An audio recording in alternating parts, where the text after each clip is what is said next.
Hey, how you doing? It's Chuck from On Point Hostess. In today's video, we're going to make a paddle holster for the Shield Plus. And what's special about it, it's going to be wrapped in the thin blue line flag. So let's go ahead and make that holster. Okay, so here we have the mold for the Shield Plus. And I brought the pieces over to make this a paddle holster. So to make the paddle holster, it's similar to how I make the inside the waist holster. It's almost the same exact thing, except I use a different piece. Instead of a foamy clip, this is used for the paddle, and this is the same exact length as the paddle. So this is a standard paddle that you can buy from any of the manufacturers. I get mine from knife kits or whatever, right? So this is what I'm going to make this to. They just ordered the standard. We offer it in G-code mode models and stuff, but it's more money. So the customer ordered what we call a basic paddle. So I need to put this on.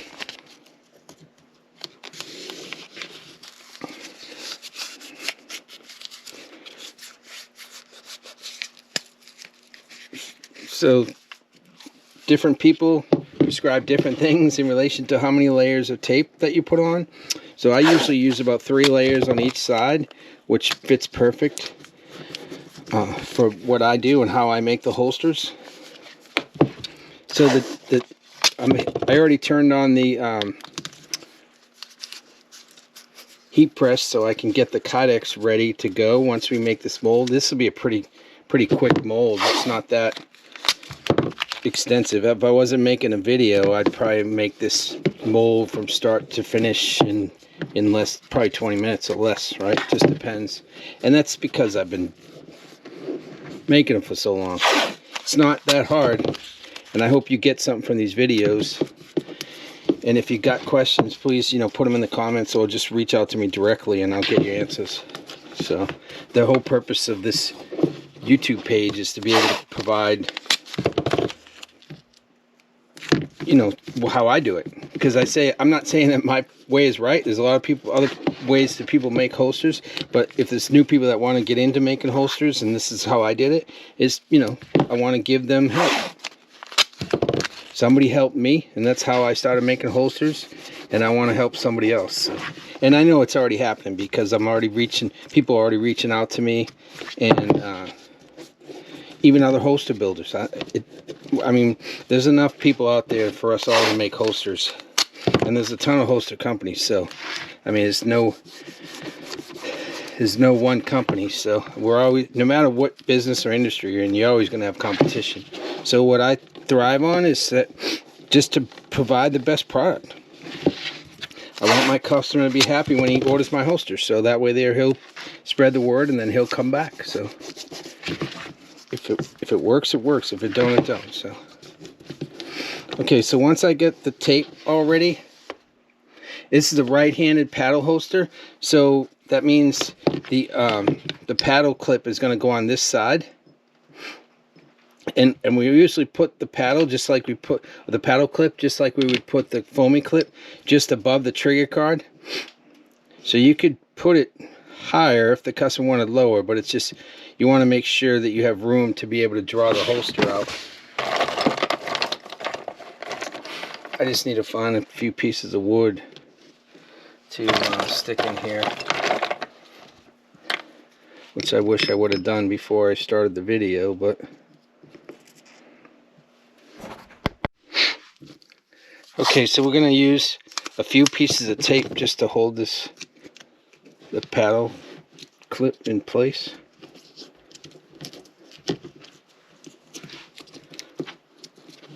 I need some more wood under it to hold it in place.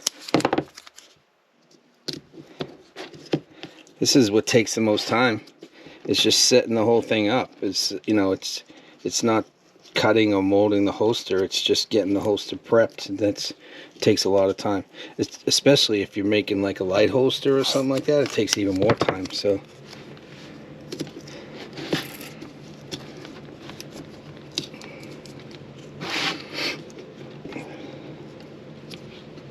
okay, so what I want to do right here, is I'm just going to show you what I do with the foaming clip. So I use this cutting tool just so I know you know exactly where the holes are, and I put I drill 3 holes in my foamy clip, in my paddle clips.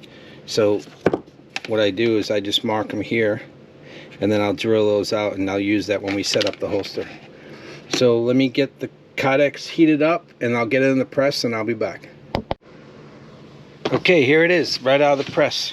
Came out pretty good. Looks good. So what we're going to do now is I'm going to mark it up and then cut it and make the holster. So on all my outside the waist paddle holsters, I always put 2 screws in here, retention screws. Some people put 1, I put 2, and the reason why is sometimes the screw comes out and I don't want the customer's gun to fall out. So here's the clip drilled out that I marked. All I'm going to do is use that, and I'm going to mark the holes that I'm going to drill. And then I need to mark up the holster, so when I can take it over to the bandsaw and cut it all out. So on this particular model, the customer wants a sweat guard. So we got to make sure that the sweat guard's going to be against the body, right? So just make sure that we don't cut the holster wrong. So this will be the sweat guard here. So I mark these, but I can almost do it, freehand now. Just because once you get used to doing it, and I put it on the bandsaw.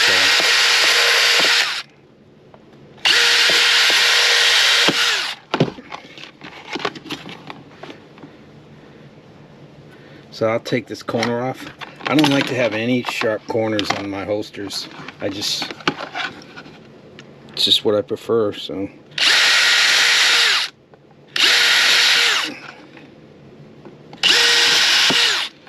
So now I'll take it over to the bandsaw, I'll cut it all out, and I'll grind it down, and then I'll be back.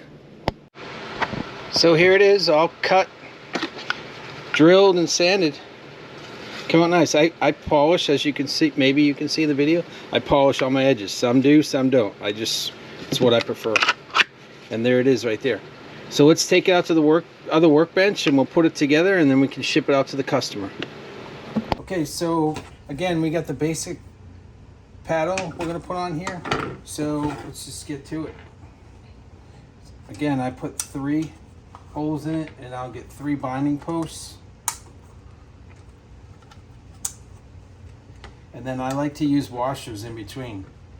Some people don't. It's just I like to do. And some people say, well, you could save money. I guess you could, but I just want a better product. I just want it to sit better. I want it to look better. So whatever I can do. It's not that much more money. And it's just a thin washer, a rubber washer that goes in between.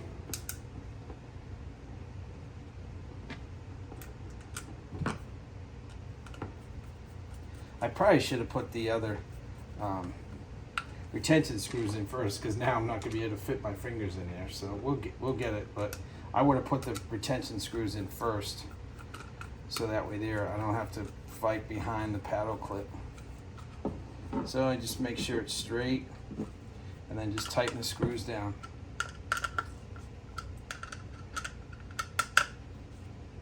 And then I have the 2 black spacers that I use in here. So I'll put the spacers in.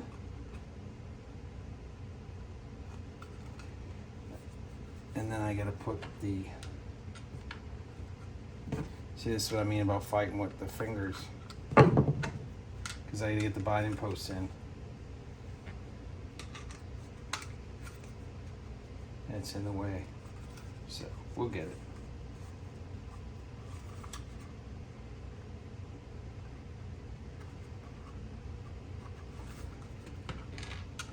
This customer went with just black washers. We offer washes in many different colors if you wanted to brighten it up some.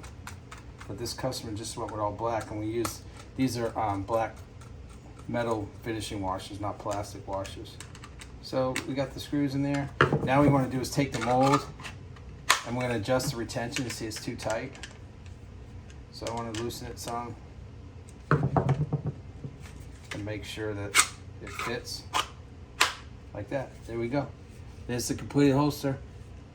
Thanks, and I'll see you in the next video. So here it is, the completed holster with the paddle. Came out very nice, right? Like I said, I always put 2 retention screws just in case one falls out. It's a nice holster. We carry this design in stock along with a whole bunch of other ones. Plus we can put any image you want on there. So I hope you got something from that. If you got any questions, drop them in the comments below. Please share the video. My goal is to push at least a video a week. If there's a particular holster that you want to see built, then reach out to me, ask me, I'll do that. I'm going to build the holsters and post videos on here as I get orders, and I've got plenty of orders. So thanks for the continued support. Order your gear today at www.onpointholsters.com. Thanks, and have a great weekend.